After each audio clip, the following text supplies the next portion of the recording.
안녕하세요, 김효석입니다. 하루 일책, 매일 한 권의 책을 읽어드립니다.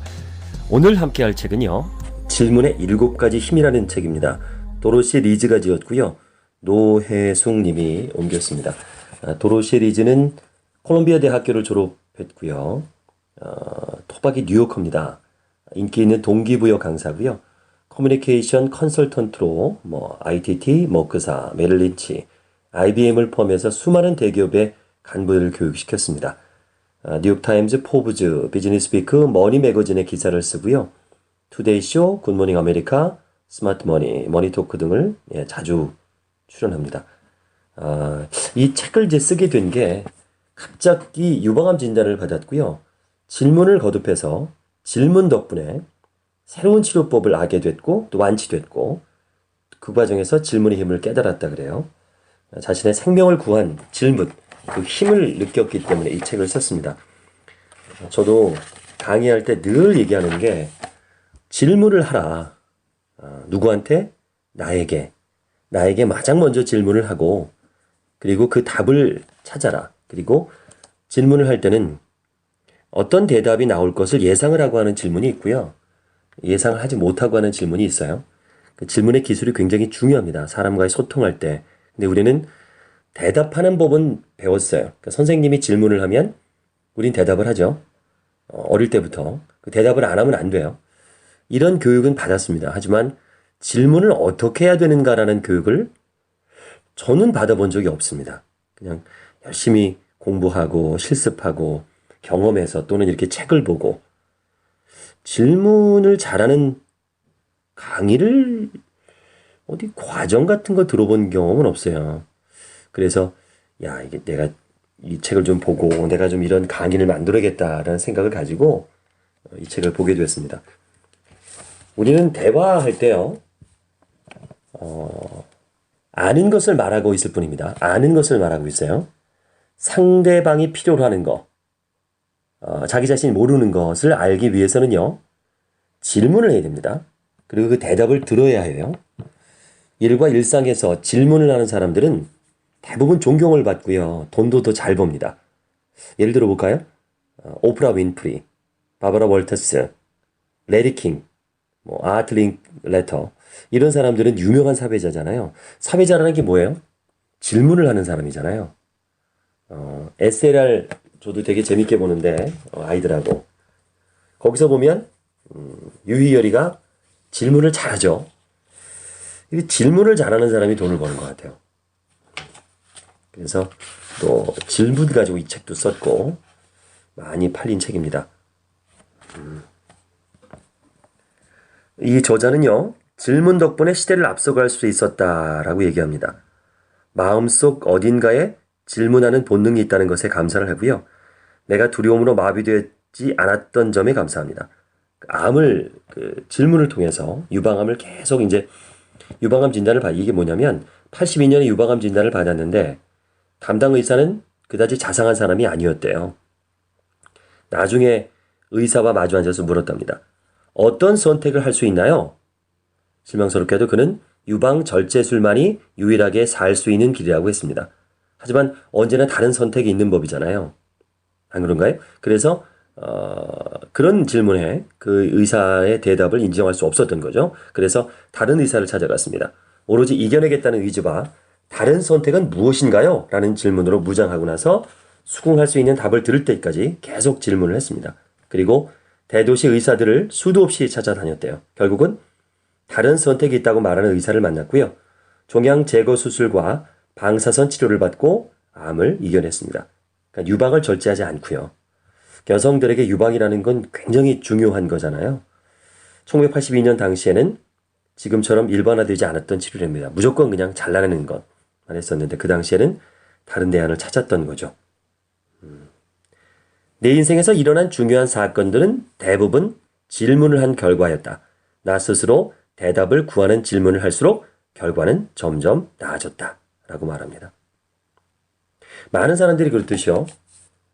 처음부터 완벽한 직업을 찾은 것은 아니잖아요. 많은 직업을 섭렵하죠. 저자는 뉴욕시 공립학교의 교사를 지내기도 했고요. 가르치는 일을 아주 좋아했지만 뭔가 부족한 것 같은 기분이 느꼈습니다. 내가 원하는 것만큼이 아니었고 뭔가 더 있을 것을 느꼈어요. 무엇이 부족한가라고 계속 질문했답니다.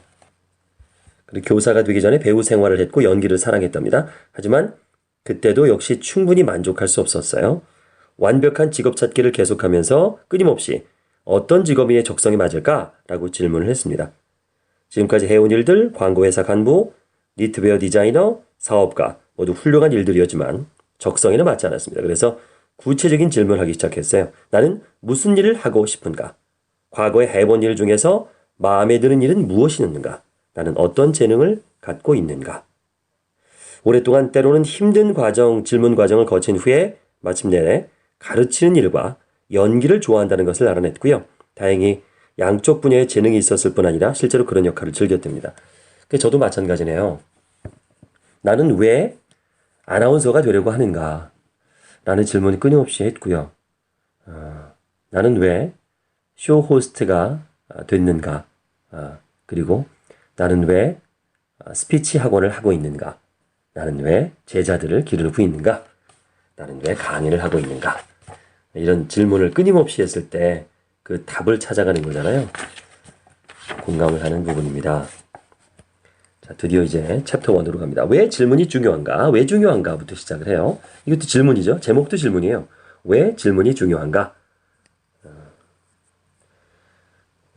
스타트랙 영혼의 수호자 스타트랙에 이런 대사가 나온다네요. 태양이 하늘에서 불타기 전부터 인류가 태어나기 전부터 나는 어떤 질문을 기다려왔노라. 사람들은 어떤 말을 할 때마다 두 가지 방식 가운데 하나를 선택합니다.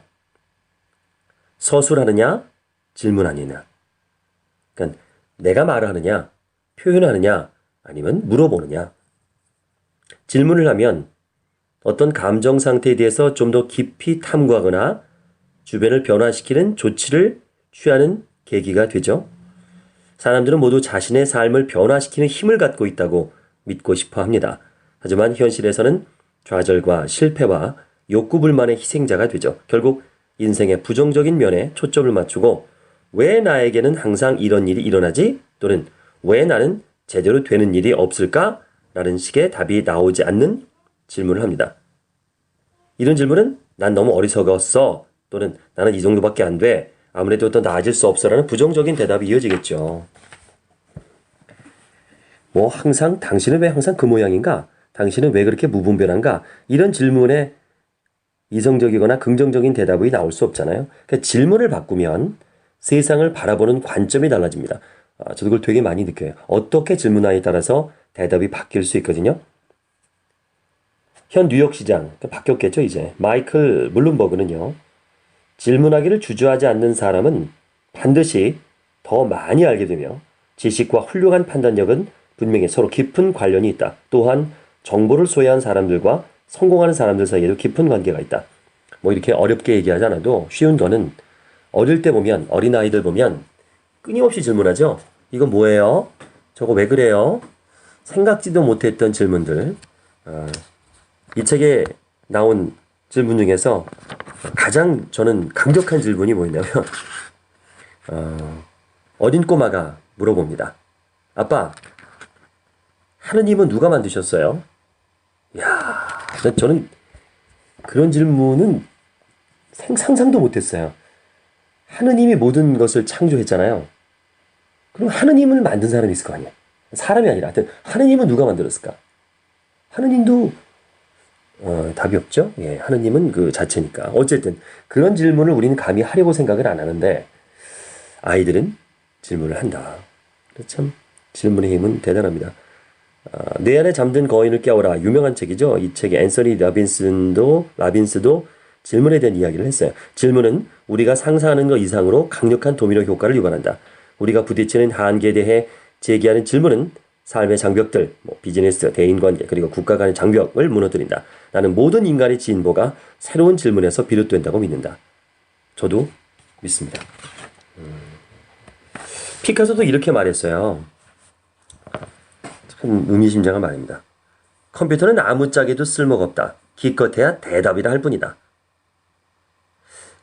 컴퓨터와 인간의 차이는 컴퓨터는 뭘 궁금해하진 않죠. 시키는 대로 작업을 하잖아요. 참 잘하죠.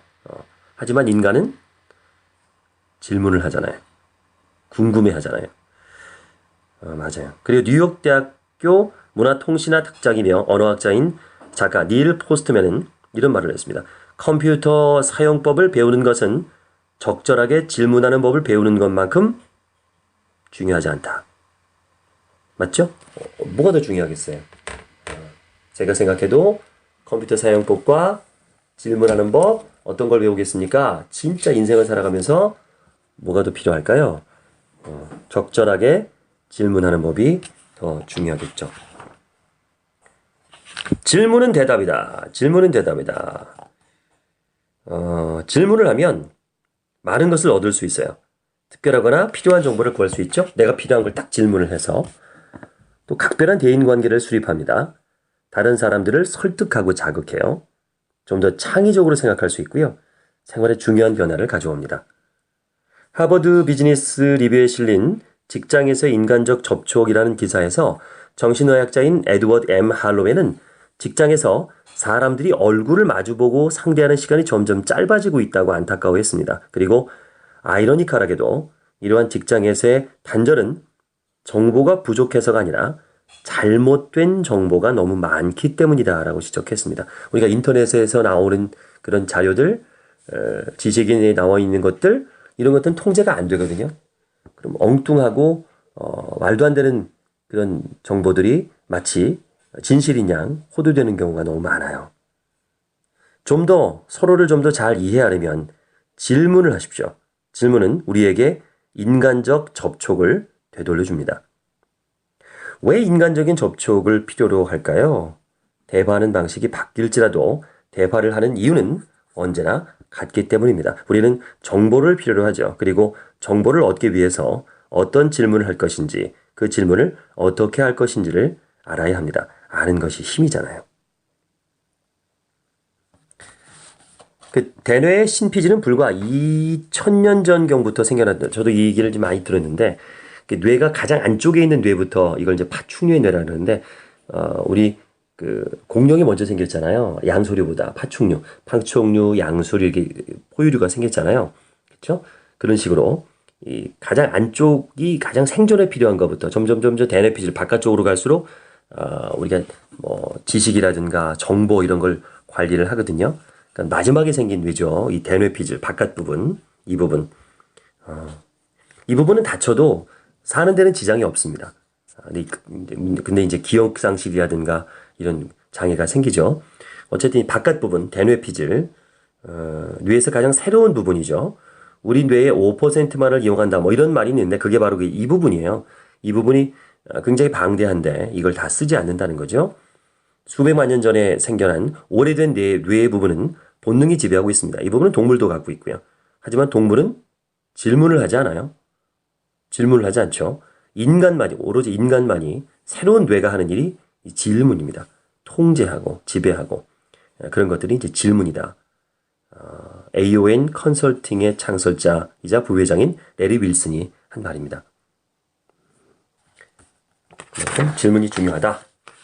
쭉 넘어갈게요. 그럼 왜 자주 질문을 하지 않을까요, 우리는? 만일 질문이 그렇게 강력한 도구라면 왜 자주 질문하지 않을까요? 왜 그럴까요? 첫 번째, 권위에 도전하기를 겁내기 때문입니다. 사람들은 자신보다 강한 사람 앞에서는 두렵고 불편해지죠. 때때로 그런 사람을 만나면 당당히 맞서기보다는 그 말을 항상 그냥 인정하곤 해요. 하지만 다음과 같은 불리한 상황일수록 더욱 질문이 필요합니다. 화가 나거나 당황해서 분명하게 생각할 수 없을 때, 마주하고 있는 사람이 직장 상사나 사장이고 내가 맡은 일에 자신이 없을 때, 이때 안 하게 되잖아요. 해야 되는데 오히려 곤경에 처했거나 희생된 기분일 때, 겁을 내고 있을 때, 특히 신체나 감정이 고통을 겪고 있을 때, 의사나 변호사와 같은 전문가와 함께 있는 자리에서 그들이 나보다 더 많이 한다고 생각할 때 질문해야 돼요. 옳은 결정을 내릴 만큼 충분히 알지 못한다고 생각해서 질문하기보다 다른 사람의 판단에 맡길 때, 이런 상황에서는 무슨 말을 해야 할지 생각나지 않을 수가 있어요. 그래서 종종 입을 다물어 버립니다. 당장은 적절한 질문을 할 만한 준비가 되어 있지 않다고 느끼고 사실이 그럴 수도 있죠. 그럴 때는 차라리 집에 가서 그 상황에 대해서 차분하게 생각하고 자료를 찾아보고 질문을 준비해서 나중에 다시 만나는 편이 나을 수 있습니다. 두 번째, 질문을 하면 허점이 드러나서 불리한 위치에 놓일 것이라고 생각하기 때문입니다. 여성보다는 남성이 곧잘 이러한 함정에 빠지죠. 남자들이 운전을 하면서 길을 물어보지 않는 것을 보면 알 수 있습니다. 그리고 신중하고 분명한 질문을 하는 경우가 다르죠. 이거 있어요. 진짜 운전할 때 남자들 안 물어보는 거 참 공감하지 않습니까? 이런 것들도 좀 허점이 드러나는 걸 겁내하는 거죠. 똑똑해 보이려면 무엇이든지 다 알고 있어야 한다는 생각을 하지만 사실은 적절한 질문을 하는 것이 더 중요합니다. 사람들은 모르는 것을 배우려고 하는 사람을 존경하잖아요. 때로는 질문하는 것이 폐가 될 수도 있어요. 사생활을 침해하는 질문은 안 되죠. 느닷없이 결혼하셨습니까? 애인이 있으십니까? 이런 질문은 좀 피해보시잖아요. 연달아서 자꾸 질문만 해요. 마치 신문 받는 것 같은 느낌이 들게. 이런 사람들이 있어요. 부담스러워요. 그래서 이걸 방지하는 방법은 질문을 했어요. 대답을 하죠. 그 대답을 한번 다시 복사해 주는 거죠. 이런 일이 있으셨군요. 대단하십니다. 칭찬 한번 해주고 꼬리를 무는 거죠. 근데 그게 어떻게 된 거죠? 이렇게. 대답하면 다시 계속 질문하고 대답하면 질문하고 이건 신문이죠. 받아주는 거죠. 그 내용에 대해서 이해했다. 또는 이해하지 못한 부분을 물어보면 되잖아요. 그러니까 유치원에서부터 대학까지 공부하면서 아까도 얘기했지만 질문하는 법을 잘 배우지 못해요. 수업에 방해가 된다고 생각해서 질문을 못하게 하는 선생님도 계시고요. 질문하고 가르치기에서 JTD로는요. 27개 교실을 관찰해 봤는데 질문을 한 학생은 11명밖에 없었다고 합니다. 질문은 교사가 하는 말 중에서 60% 이상을 차지했지만 학생들이 하는 말 중에는 1% 이하였대요. 각 교사가 시간당 80번 질문을 한다면 학생들은 모두 앞에서 시간당 2번밖에 질문하지 않는다라고 D로는 말합니다. 질문하면 답이 나온다. 질문하면 답이 나온다. 퀘스천 2, 첫 번째 힘, 질문을 하면 답이 나온다. 읽어드리겠습니다. 태초에 하느님은 산 위에서 모세를 만나 11계명을 전달할 예정이었다. 그런데 시간이 늦어서 서두르다가 그만 서판 하나를 떨어뜨려 산산조각을 냈다. 하느님은 모세에게 나머지 계명을 주었다. 물론 모세는 10계명으로 만족했다. 그런데 하느님은 어떤 계율이 빠졌는지 궁금했다. 그는 조심조심 부서진 서판의 조각들을 주워 맞춰봤다. 11번째 계명은 무엇이었을까? 믿거나 말거나. 질문을 하라. 그리고 거기서 답을 찾아라. 아니요. 질문을 하라. 그리고 거기에 답하라. 질문을 하라. 그리고 거기에 답하라. 맞을 것 같기도 하고 아니면 어떻습니까? 어쨌든 질문이 그만큼 중요하다는 얘기겠죠. 반사 적용이 돼야 저도 이제 영어 교육하거나 소통 교육할 때 내가 얘기하는 것보다 질문을 통해서 상대방이 대답하다 보면 본인의 긍정하는 경우가 많거든요. 왜냐면 사람들은 질문을 누가 하면 반사적으로 그것을 대답하려고 그래요. 그리고 생각을 하게 됩니다. 움찔해요. 자기도 모르게 이게 대답이 튀어나오죠. 이런 부분들, 충동이 돼 이게 훈련이 돼 있는 거예요. 그래서 응답 반사 그러는데 우리는 대답을 하도록 뇌가 프로그램화 돼 있는 겁니다.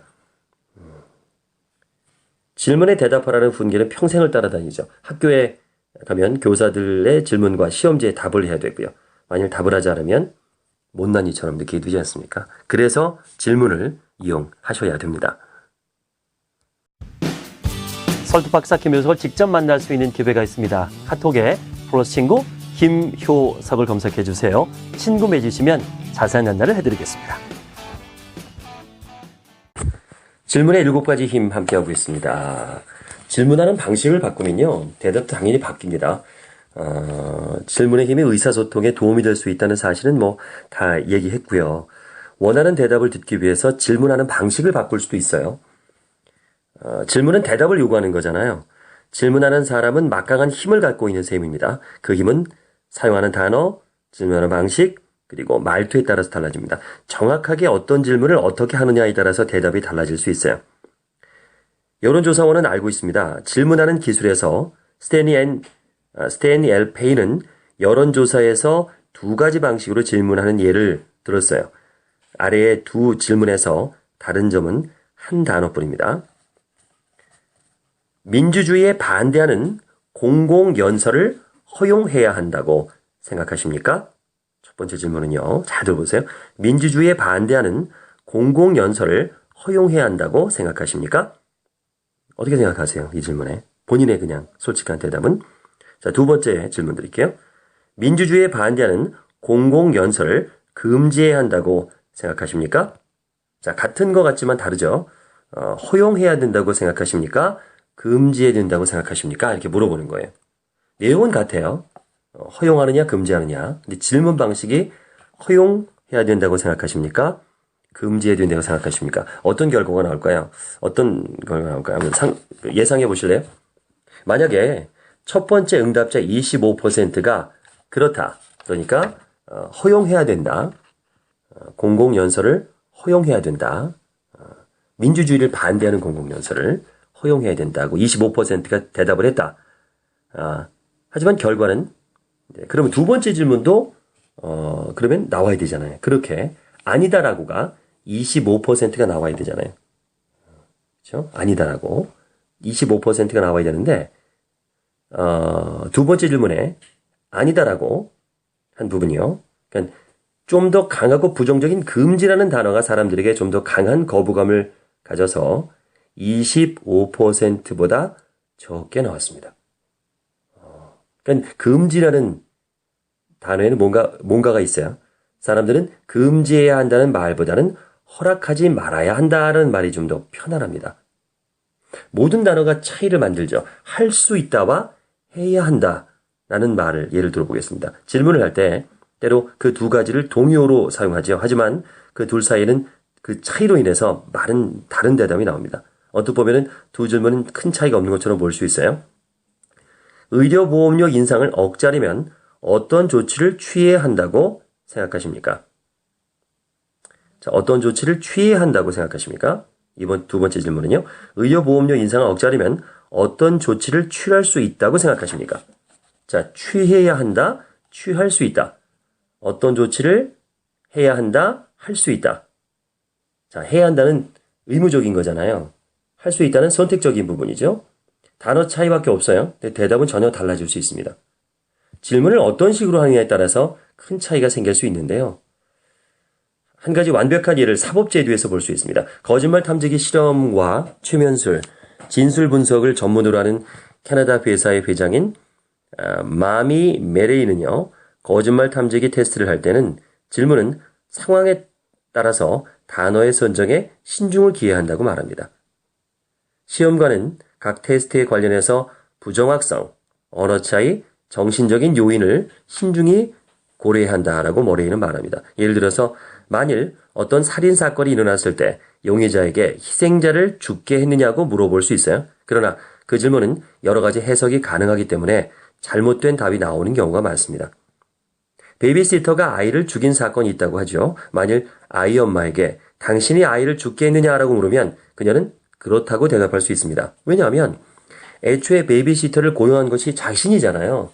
자신이 아이를 죽게 만든 원인을 애초에 제공했다라고 생각할 수 있기 때문에 질문에 따라서 달라지는 거죠.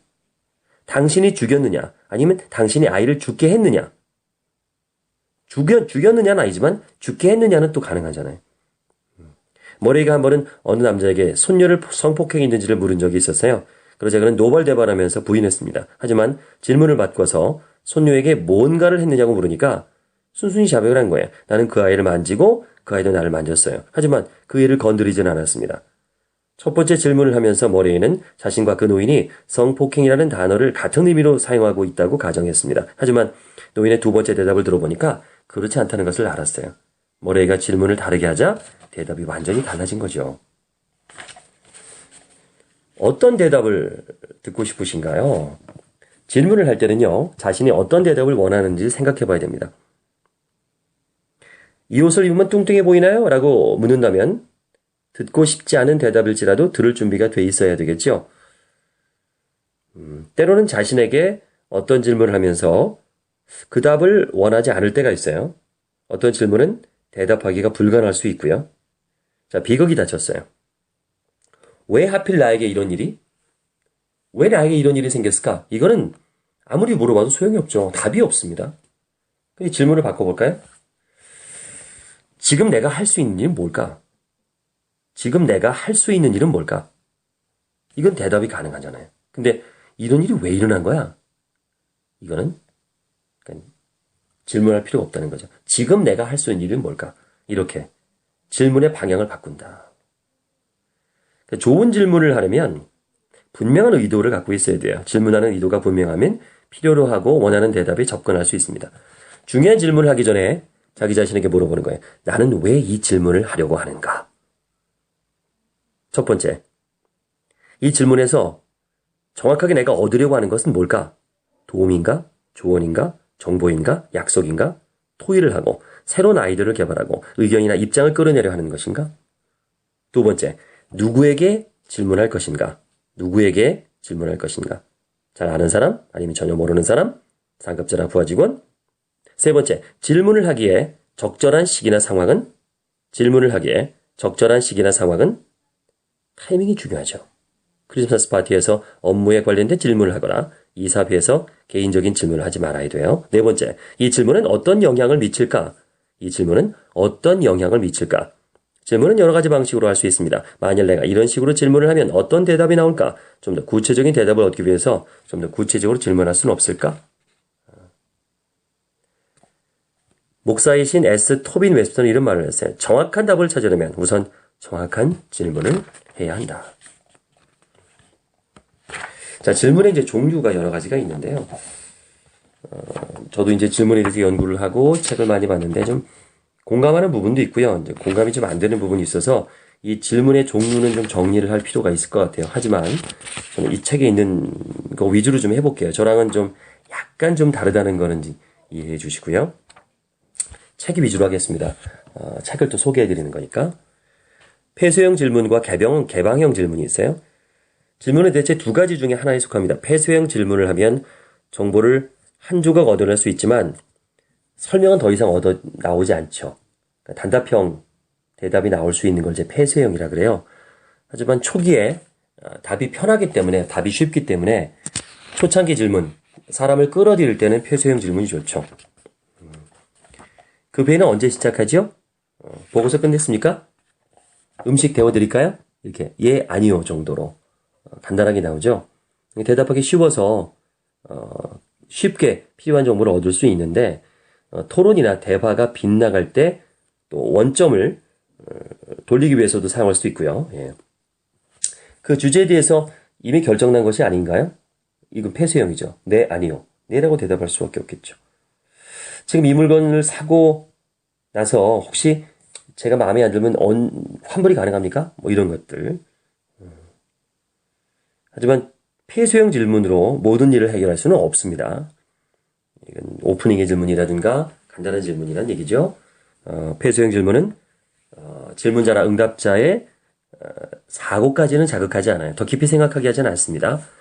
그래서 대화가 계속 이어지진 않아요. 너무 빨리 끝나니까. 처음 만나는 사람에게 몇 가지 폐쇄형 질문을 해보면 대화가 얼마나 삭막하고 어색한지도 알 수 있습니다. 어디 사십니까? 무슨 일 하십니까? 겨자를 바른 달걀을 싫어하시나요? 오늘 혹시 신문 헤드라인 기사 보셨나요? 뭐 이런 것들. 자, 계속 이어가려면 폐쇄형 질문 다음에 이어서 개방형 질문을 해야겠죠. 개방형 질문은 사람들로 하여금 생각을 하게 만들고요. 토의를 이끌어냅니다. 상대방이 함께 참여해서 의견을 교환하게 하죠. 개방형 질문은 심층적인 대답을 요구합니다. 이 파티의 주최자를 어떻게 아셨나요? 이 파티를 어떻게 생각하십니까? 지난번 직장에서 어떤 일을 하셨나요? 이런 것들. 개방형 질문을 하면 스스럼 없이 대화가 이어지죠. 자, 폐쇄형 질문과 개방형 질문을 이제 비교한 걸 좀 보여드릴게요. 폐쇄형 질문은 제가 도와드릴까요? 네, 아니요. 근데 제가 어떤 걸 도와드릴까요? 이게 이제 개방형이죠. 폐쇄형은 그 임무를 그 일을 끝내셨나요? 그 일을 끝내셨나요? 자, 그 일을 끝내지 못했던 이유는 뭔가요? 이건 이제 개방형이고요. 내가 전에도 그렇게 말하지 않았나요? 이건 폐쇄형이고. 자네를 이해시키려면 내가 어떤 식으로 말해야 되지? 이거 이제 개방형이죠. 일반적인 질문과 구체적인 질문. 자, 일반적인 질문은 지금 하시는 일을 좋아하세요? 이건 폐쇄형이죠. 일반적인 거. 지금 하시는 일 어떤 점이 좋으세요? 이게 구체적인 질문이죠. 그리고 가장 구체적인 질문은 지금 하시는 일이 좋으실 것 같은데 어떤 점인지 한 3가지만 말씀해 주실래요? 이건 구체적이죠. 부담스럽겠어요. 자, 면접할 때 저도 이제 취업 면접 강의를 합니다. 그럴 때 제가 했던 얘기도 여기 있네요. 면접관이 애매모호하게 질문할 수 있어요. 자, 당신 자신에 대해서 얘기해 보세요. 이건 너무 서술형이잖아요. 근데 지금 질문이에요. 자신에 대해서 얘기해 보시겠습니까? 라는 질문일 수도 있어요. 자, 질문이 왔어요. 저는 질문으로 받아라. 오히려 질문은 질문으로 받아라. 구체화시키라는 거죠. 저에 대해서 말씀드릴 게 그렇게 많지 않을 것 같은데 혹시 그러면 회사에서 중요하게 생각하는 것에 대해서 초점을 맞추고 싶습니다. 그렇게 말씀드려도 될까요? 아니면 특별히 어떤 부분이 궁금하신지 여쭤봐도 되겠습니까? 어떤 질문이 왔어요. 내가 대답하기 애매해요. 너무 광범위하면 모는 거죠. 그러면 저는 이런 쪽으로 말씀드려도 되겠습니까? 저는 회사의 비전과 저의 비전이 어떻게 맞아떨어지는지 말씀드려도 되겠습니까? 아니면 저에 대해서 말씀하세요. 그러면 저희 어릴 적 시절 저희 성격 형성에 대해서 말씀드려도 되겠습니까? 또는 저에 대해서 소개하러 말씀 주셔서 감사드립니다. 그러면 저희 경력에 대해서 조금 좁혀서 이야기해도 되겠습니까? 라고 이렇게 오히려 질문을 한다면 상대방과의 소통이 원활하게 되면서 내가 원하는 쪽으로 답을 유도할 수 있겠죠. 이 질문의 힘입니다. 가정 질문이라고 있어요. 저도 교육할 때 많이 쓰는 건데 아예 이제 단정을 내리는 거죠. 단정을 내리는 질문. 빨간색이나 검은색 중에서 어떤 차를 원하시죠? 이거 뭐 아예 본인이 원한다라는 것을 단정을 해놓고 얘기를 하는 거죠. 어떻게 보면 유도 질문일 수도 있어요. 그러니까 유도 질문은 그 자체가 어떤 대답을 제안하는 거예요.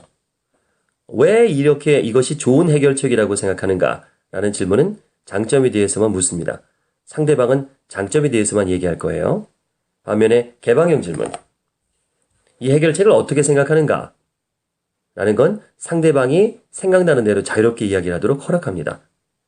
거짓말 탐지기 전문가들 사이에서는요, 유도 질문이 대답하는 사람에게 어떤 정보를 주입하기 때문에 오염된 질문이라는 은어를 사용합니다. 만약 수사관이 증인에게 가해자가 빨간색 자동차를 운전하는 것을 보았는가? 라고 묻는다면 증인은 자기도 모르게 그 질문으로부터 정보를 취해서 대답에 반영합니다. 만약 증인이 그렇습니다. 가해자가 빨간색 자동차를 타고 있는 것을 보았습니다. 라고 말하면 그 대답은 그가 타고 있는 차가 무슨 색이었는가라는 질문에 대한 대답보다 신뢰성이 떨어집니다. 간접 질문. 텔레비전보다 다른 방송은 안 하니? 라고 물은 것. 다른 채널을 좀 돌려라. 라는 명령보다 낫죠. 다른 방송은 안 하니? 이런 것으로 부탁을 하는 거죠. 물 좀 갖다 줄래? 라고 한 대신에 물 좀 갖다 주면 안 되겠니? 라고 이렇게 말을 돌려서 말을 하죠. 이걸 이제 간접 질문이라기보다는 요청 질문일 것 같아요. 그러니까 백화점에서 관리자가 개선원에게 뭘 시키려고 그래요. 근데 거기서 지금 뭐 하고 계세요? 라고 물어보고 아무것도 안 하는데요? 제가 할 일 있나요? 물어보면 저 진열대를 좀 정리해 주세요. 라고 얘기하는 것보다 아예 처음부터 저 진열대를 좀 정리해 주실래요? 라고 말하는 게 낫다. 뭐 이런 얘기들이 있는데 조금 좀 정리가 필요할 것 같습니다. 자, 질문을 하면 여러 가지 장점이 있다는 거 말씀드렸잖아요. 질문을 통해서 세계적인 발명품이 나왔네요. 저도 오늘 이 책을 보면서 알았는데 1943년에 에드윈 랜들은요. 어린 딸의 손을 잡고 해변을 걸으면서 사진을 찍기 시작했답니다. 딸은 어서 빨리 사진을 보고 싶어서 조바심을 치면서 물었대요. 아빠, 왜 사진을 금방 볼 수 없는 거죠?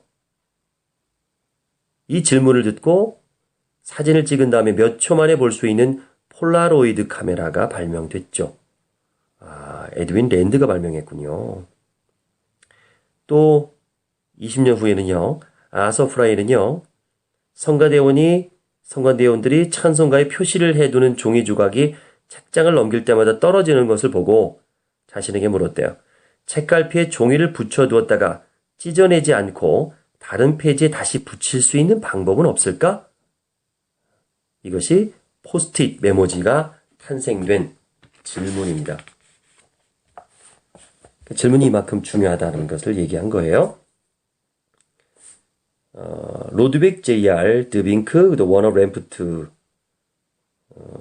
워너램프트의 CEO군요. 워너램프트의 CEO인 로드빅 J.R. 드빙크는요. 이름 어렵다.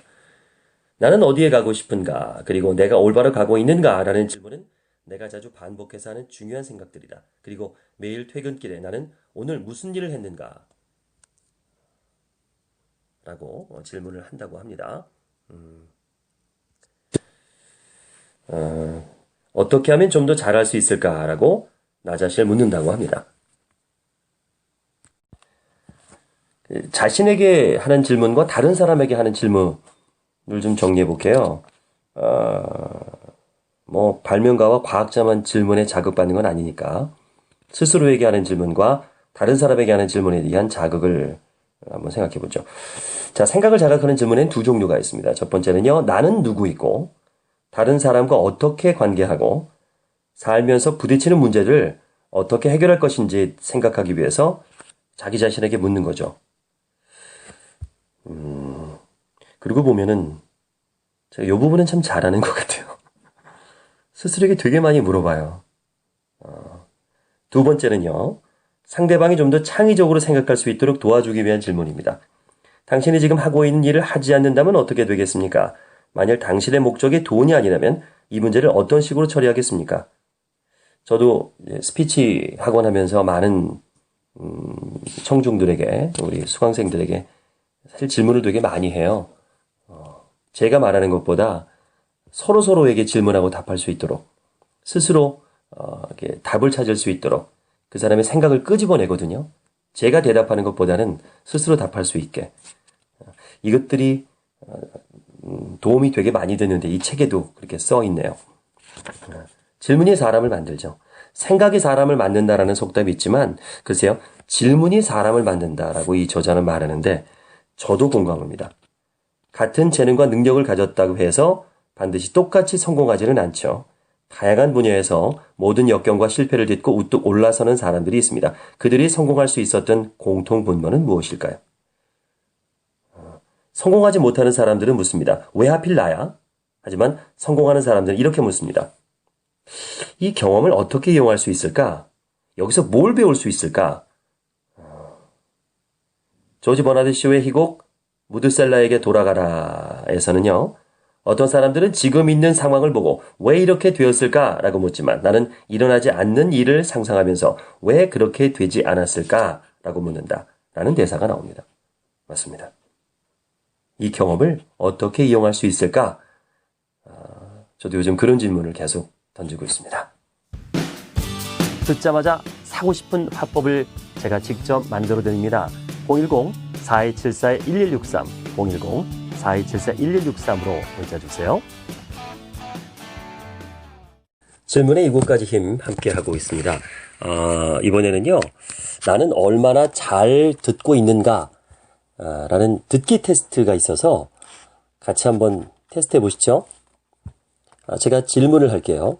그리고 그렇다, 아니다라고 즉석에서 대답해 주세요. 제가 바로 답을 말할 거고요. 몇 개 맞췄는지 또는 몇 개의 답이 틀렸는지를 아시면 되겠네요. 총 질문은 20개가 될 겁니다. 그러면 몇 개 틀렸는지를 세는 게 낫겠어요? 첫 번째 질문입니다. 나는 대화에 참여할 때마다 구체적인 듣기 전략을 세운다. 정답은 네, 그렇다입니다. 그렇다. 어떻게 귀를 기울일 것인지, 어떤 말에 귀를 기울일 것인지, 상대방에게 어떻게 관심을 집중할 것인지에 대해서 생각하면 많은 도움이 되겠죠? 의식적으로 좀 더 잘 들으려 노력하면 그렇게 됩니다. 첫 번째 문제부터 아니다라고 틀린 답을 하신 분 계시겠죠? 두 번째입니다. 사람들은 종종 내가 딴 생각을 하면서 귀를 기울이지 않는다고 말한다. 예, 아니다라는 대답이 나와야겠죠? 만약 이런 말을 자주 듣는다면 듣기 연습을 해야 한다는 의미예요. 집중하십시오. 귀담아 듣기의 장점에 대해서 이 책을 보시면 많은 도움이 될 겁니다. 세 번째, 나는 조급하게 앞질러서 상대방의 할 말을 대신한다. 예, 그러면 안 되죠. 아니다에 대답하셔야 됩니다. 누군가가 무슨 말을 할지 알 수 있다고 생각한다 해도 확실할 수 없는 거예요. 지레짐작하지 말고요. 끝까지 들어주시기 바랍니다. 네 번째입니다. 나는 들으면서 상대방의 눈을 똑바로 쳐다본다. 그렇다. 당연하죠. 시선을 분명하게 똑바로 마주보면 집중력이 유지되죠. 근데 이 책이 이제 미국에서 쓴 책이라 좀 부담스러울 수 있겠어요. 우리 한국 사람들은 사실은 눈보다는 인중이나 코를 많이 봐요. 어쨌든 딴 데는 보지 마십시오. 눈 보기 좀 부담스러우면 코나 인중이나 코를 보세요. 다섯 번째, 나는 듣고 있지 않아도 듣는 척 할 수 있다. 나는 듣고 있지 않아도 듣는 척 할 수 있다. 그러면 안 되죠. 아니답니다. 어떤 사람들은 듣는 척을 아주 잘 하거나 아니면 잘한다고 생각하는데요. 듣고 있지 않으면 금방 들킵니다. 상대방은 정보를 주지 않을 것이고요. 기분도 상할 겁니다. 여섯 번째, 사람들은 종종 내가 관심을 갖고 교감을 하면서 듣는다고 칭찬한다. 예, 그렇죠. 그렇다고 대답하셔야 됩니다. 사람들은 귀를 기울여 듣는 사람을 존경하고요. 고마워하죠. 귀담아 듣는다는 칭찬을 받는다면 아주 자랑스러우신 겁니다. 귀를 기울이는 것이 쉬운 일은 아니지만 여러 가지로 득이 될 수 있습니다. 일곱 번째, 상대방의 이야기에 충분히 주의를 기울일 수 없을 때는 양해를 구한다. 그렇다죠. 만일 상대방에게 집중할 수 없으면 들어도 소용이 없습니다. 다른 시간에 이야기를 하자고 제안하는 것이 서로를 위해서 나은 일이죠. 여덟 번째, 종종 사람들로부터 너는 지금 듣고 있지 않아 라는 말을 듣는다. 아니다라는 대답이 나와야겠죠. 자기 중심적인 사람일 수 있어요. 이러면 가끔씩 누군가에게 무대를 넘겨주십시오. 자신이 말하는 것이 다른 사람들이 하는 말을 듣는 것보다 중요한지 물어보십시오. 아홉 번째, 여러 사람이 모여있는 자리보다 1대1로 만나면 좀 더 귀를 기울인다. 예, 여러 사람이 모여있는 것보다 1대1로 만나면 좀 더 귀를 기울인다. 답을 아시겠죠? 예, 아니옵니다. 아니옵니다. 여러 사람이 함께 듣는다고 해도 언제 누가 당신에게 그 대답을 구할지 모릅니다. 나 하나쯤 듣고 있지 않아도 되겠다라고 생각해서 딴청 피우는 거 나쁜 습관이죠. 열 번째, 대화를 하면서 적절할 때 확인 질문을 한다. 대화를 하면서 적절할 때 확인 질문을 한다. 예, 그렇습니다. 중간중간에 확인 질문. 이해가 안 되는 거라든가 또는 중요한 거라든가 이럴 때 질문을 하게 되면 상대방의 관심을 보여준다는 뜻으로 상대방이 생각할 수 있죠. 11번째, 누군가 이야기를 하면 주의를 집중하려고 노력한다. 예, 그렇죠. 노력하는 것이 참 중요합니다. 12번째, 나는 대화에 자유자재로 끼어들었다가 나갔다가 하면서 한 가지도 놓치지 않는다. 어떻게 해요? 어떤 대답 나오셨어요? 나는 대화에 자유자재로 끼어들었다가 나갔다면서 한 가지도 놓치지 않는다. 그렇다? 아니답니다. 아니답니다. 당신은 아무것도 놓치지 않는다고 생각할지 모르지만 정말 듣고 있지 않으면서 어떻게 알겠어요? 일단 듣지 못하면 다시 들을 기회가 없습니다. 13번째, 처음 사람들을 만나면 항상 그들의 이름을 기억한다. 그렇다. 이 부분은 저는 아니옵니다. 잘 못해요. 솔직하게. 예, 솔직하게 잘 못해요. 참 중요한데. 노력은 합니다. 제 욕심만큼 안 돼서 그런가 봐요. 좀 다 기억하고 싶은데. 나이 때문인가. 자, 14번째.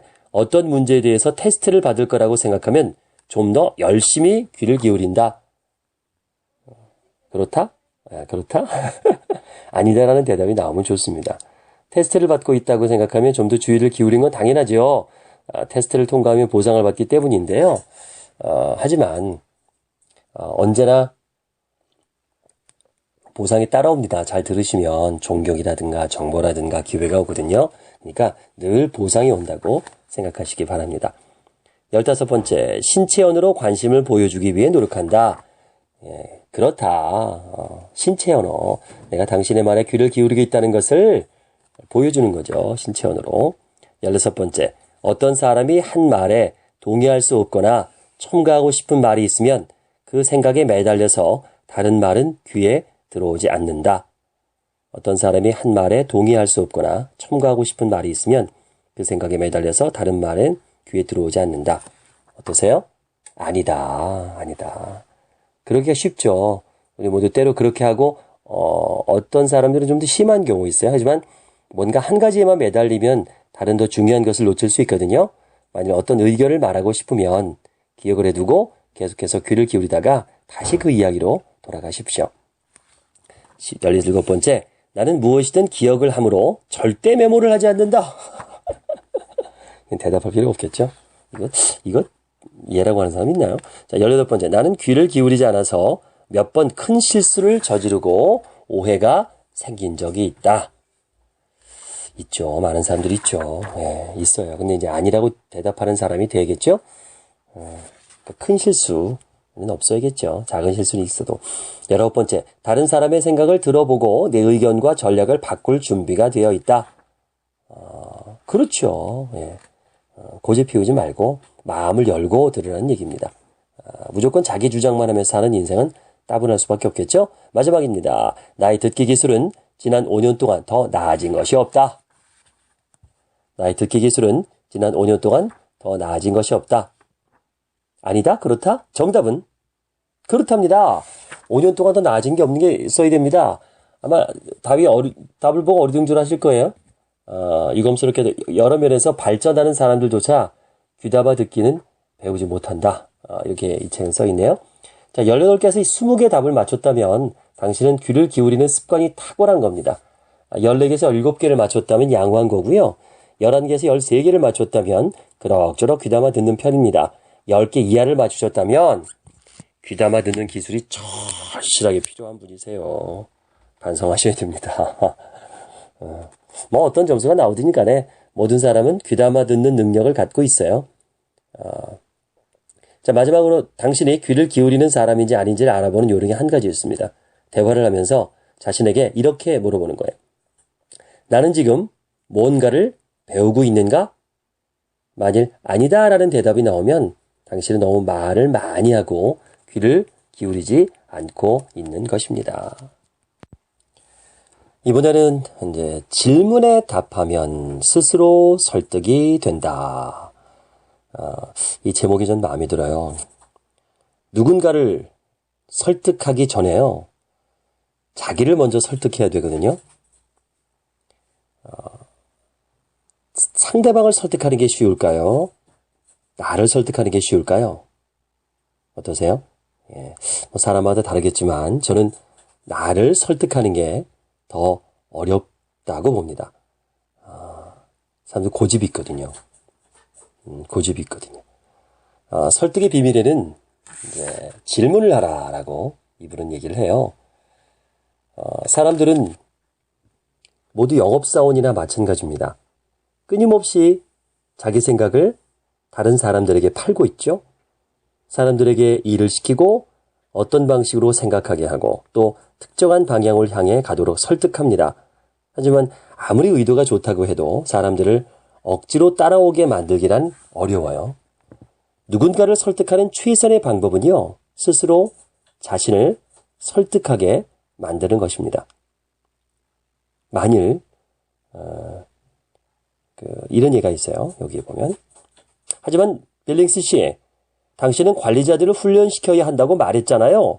라고 말했다면 아마 항의하는 것처럼 들렸을 거예요. 만일 빌링스 씨, 무엇 때문에 마음이 바뀐 거죠? 라고 질문했다면 그는 회의적이고 부정적인 쪽으로 생각을 굳혔을지도 모릅니다. 이 긍정적인 질문이 긍정적인 대답을 이끌어내는 것이기 때문에요. 사람들은 자기 자신을 믿는다. 사람들은요, 상대방의 말보다 자신의 말을 믿어요. 인간은 고집이 있습니다. 자신이 옳고 자기 자신에 대해서는 자기가 제일 잘한다고 생각하거든요. 그래서 누가 이래라 저래라 하면 본능적으로 저항을 합니다. 좌뇌는 이제 논리적인 뇌죠. 이 좌뇌는요, 상대방이 하는 말에 그래 일리가 있다라고 생각을 해도요, 이 우뇌는 좀 감성적이에요. 자기 자신이 더 잘한다고 주장을 합니다. 그래서 그러한 갈등이 때로는 혼란과 우유부단함으로 나타나죠. 우뇌는 그렇다고 말하고 좌뇌는 아니라고 말하기 때문입니다. 몇 달 동안 제니스는 새 차를 사자고 남편을 졸랐어요. 하지만 남편은 수리하기를 원했습니다. 새 차를 타면 좋게 하겠지만 돈이 많이 들어간다고 생각했던 거죠. 제니스는 인터넷에서 새 차를 알아보고 남편이 좋아할 만한 모양의 차들을 골라서 거의 매일 밤 그 얘기를 꺼냅니다. 하지만 남편은 요지부동이었어요. 마침내 어느 날 밤에 제니스는 남편에게 물었습니다. 어떻게 해야 당신이 새 차를 사겠다는 결정을 낼까요? 남편은 새 차를 사는 비용이 수리하는 비용보다 덜 들다면 차를 사겠다고 대답했습니다. 그래서 제니스는 가계부를 들춰보고요. 작년에 자동차 수리비에 들어간 돈을 모두 더해서 남편에게 보여줬습니다. 계산을 자세히 본 남편은 결국 새 차를 사는데 동의했어요. 제니스는 남편에게 차를 사라고 설득하지 않았습니다. 남편이 새 차를 사는 편이 경제적이다라는 사실을 스스로 납득을 하려면 무엇이 필요한지 질문을 했을 뿐이거든요. 남편은 제니스가 수집한 증거를 보고 스스로 자신을 설득한 겁니다. 여기서 보면 이제 누구를 설득한다고 그러면 잔소리라고 생각을 하는 경우가 있어요. 어렸을 때 항상 방을 어질러 놓으면 엄마가 청소 좀 하라고 막 시킬 때 뭐 맞는 얘기지만 반항을 하죠. 내 방은 내 마음대로 하고 살겠다고 막 그렇게 생각이 들었을 겁니다. 실제로 어질러진 방에서 살고 싶은지 아닌지는 문제가 되지 않고요. 방이 깨끗하면 무엇이 좋은지에 대해서 생각해보지 않았습니다. 우리 모두가 겪는 그 반항기에는 단지 내 방식대로 하는 것이 더 중요했죠. 그리고 엄마는 다른 부모들이 대부분 그렇듯이 스스로 그 장점을 깨닫게 해주는 방법을 모르고 있었습니다. 대신 강요를 했죠. 부모나 선생님, 특히 이제 권한을 가진 사람들은 습관적으로 사람들에게 강요를 해요. 결과는 당연히 지속적이지 못하죠. 강요받은 사람은 하긴 하겠죠. 억지로 하니까 그때만 하겠죠. 그걸 우리는 아는데도 불구하고 그렇게 돼요. 강요하는 일은 이제 쉬워서 그래요. 쉬운 만큼 효과가 없습니다. 강요는 쉽죠. 질문하기가 좀 더 어렵죠. 질문하기 위해서는 신중한 생각과 행동이 필요합니다. 질문을 하면 자기 자신의 생각을 늦추고 상대방의 대답에 귀를 기울여야 됩니다. 그리고 상대방은 질문에 대답하기 위해서 잠시 생각을 해야 되는데요. 그것이 정확히 우리가 원하는 것입니다. 상대방을 생각하게 만드는 것, 이게 바로 설득입니다. 질문을 사용해서 스스로 설득하면 자기 자신과 다른 사람들의 상황을 변화시킬 수 있어요. 좀 더 나은 대인관계를 수립하고 권리와 통제를 회복할 수 있고요. 좀 더 신중하고 똑똑하게 보일 수 있습니다. 자, 이 모든 게 적시에 질문을 하면 가능합니다. 그래서 질문으로 지도하기, 뭐 이런 얘기들, 또 구매자를 설득할 때도 질문을 하라, 뭐 이런 얘기도 이 책에 있네요. 영업의 주된 목적이 뭐예요? 물건 파는 거잖아요. 판매도 중요하지만 궁극적인 목적은 고객과의 관계를 수립하는 겁니다. 질문을 하라고 저도 얘기를 많이 해요. 강의할 때. 여기서 보면 이제 가장 효과적인 질문은 이제 가방형 질문으로 시작하라라고 합니다. 이 상황이 또 좀 다른데, 이 책은 그렇게 얘기를 하네요. 저는 오히려 폐쇄형 다음에 개방형 하라고 하는데, 개방형 질문으로 시작하라고 얘기를 하네요. 의학산업을 예를 들면 고객과 관련된 특별한 문제점에 대해 질문을 할 수 있습니다. 만약 당뇨병 치료약을 팔고 있다면, 박사님, 당뇨병 환자들을 치료할 때 어떤 문제가 있습니까? 라고 질문을 해서 도움을 줄 수 있는 문제가 있는지를 알아보는 거죠. 다음 질문은 좀 더 구체적으로 개방형 질문에서 폐쇄형 질문으로 옮겨갑니다. 아주 흥미롭군요. 그런데 왜 그런 문제가 생길까요? 그리고 그 문제가 의사에게 어떤 영향을 주는지에 대해서 좀 더 알 수 있는 질문을 합니다. 박사님, 그 문제가 치료에 어떤 영향을 주고 있습니까? 이렇게 질문을 계속하면 고객이 필요로 하는 것이 분명하게 드러나게 되겠죠? 그리고 의사가 어떤 상품을 원하는지 말하게 하는 질문을 합니다. 예를 들어서 박사님, 당뇨병 환자들에게 처방하는 약을 선택할 때 가장 중요하게 생각하는 게 뭡니까? 라고 묻는 거죠. 의사가 대답을 하면 환자들의 부작용을 줄일 수 있는 상품이 필요하다는 말씀인 것 같군요. 그렇게 되면 또한 환자들이 찾아오는 횟수도 줄어들겠죠. 우리 상품이 그러한 요구에 어떻게 맞는지 설명을 드리겠습니다. 라고 하는 거죠. 또 자녀를 설득할 때도 여기 있어요. 이 사람들, 특히 아이들은요, 의식적으로나 무의식적으로 권유에 반항합니다. 육아 전문가인 누돌프 드레이커스는요, 아이들 도전이라는 책에서 아이에게 뭔가를 시키려고 하지 말고 상황이 필요로 하는 것에 초점을 맞추면 아이들을 움직이게 만드는 방법을 찾을 수 있다라고 말합니다. 드레이커스는요, 자녀에게 강요하지 말고 협조를 구하라고 말합니다. 그러면 자녀와의 힘겨루기를 줄일 수 있어요. 일단 힘겨루기가 사라진 다음에는 이제 설득이 먹히게 되는 거죠. 아이들도 질문으로 설득할 수 있어요. 아이들에게는 부모가 뭔가를 요구하는 이유를 이해시킬 필요가 있습니다. 억지로 시키는 것이 아니라 스스로 방을 치우면 왜 좋은지를 깨닫게 해야 되죠. 만일 아이가 통행금지 시간을 넘기면 내가 너무 늦게까지 바깥에서 돌아다니면 어떤 일들이 생길까라고 물어보는 겁니다. 하지만 사람들 스스로를 설득하게 만드는 것은 쉬운 일은 아닙니다. 잘못하면 가식적이거나 자규적으로 보일 수도 있어요. 연습이 필요하지요? 하지만 그만한 가치가 있습니다. 성공하면 사람들의 잘못된 생각과 행동을 영원히 변화시킬 수도 있기 때문입니다. 김효석의 하루 일책 도움이 되셨나요? 구독과 알람 눌러주세요. 그럼 매일 올라오는 영상을 자동으로 받아보실 수 있습니다.